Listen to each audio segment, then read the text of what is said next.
I poured some dirty river water into the soil. The next day, a patch of hair started to grow.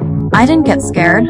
Instead, I kept adding more fertilizer. In less than a week, a man's head popped out of the ground. Turns out the doctor was right. To make sure my boyfriend was pure, I spent 10 grand at a pharmacy and bought a boyfriend seed. Looking at that handsome little face, I, who never cook, made a meal for the first time. Like feeding a baby, I spooned it gently into his mouth, but after one bite, he refused to open up again. So I pinched his nose shut and shoved the food in while he gasped. He almost choked. That's when I realized he just didn't like my cooking. Frustrated, I pushed him and the bucket to a fancy restaurant. I thought he'd finally eat, but he treated the drink I handed him like a toy and started blowing bubbles. People stared. I was beyond embarrassed. Furious, I grabbed the bucket and stormed out. 2 weeks later, half his body had grown out of the soil. His arms were strong, almost scary. I was thrilled, grabbed a towel, and wiped him down. But he got distracted by my dress, touched all over, and ruined it. I snapped. He threw the towel in return. I was furious, but I couldn't really fight him. After all, he was the husband I raised. That night, I dressed up, brought wine, and apologized. He was still mad, so I offered him food again. But he spit it out, then snatched the wine from my hand and drank it all. He didn't care how I looked. I yanked the glass away, but forgot the bottle. He downed the rest without blinking.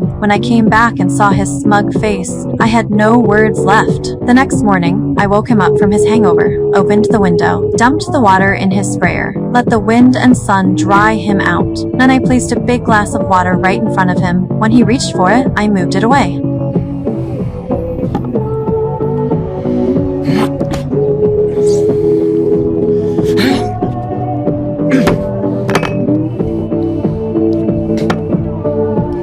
Over and over again, I teased him like that. 7, 8 times. Finally, I drank the whole thing right in front of him. I wanted him to know. Pushing me comes with consequences.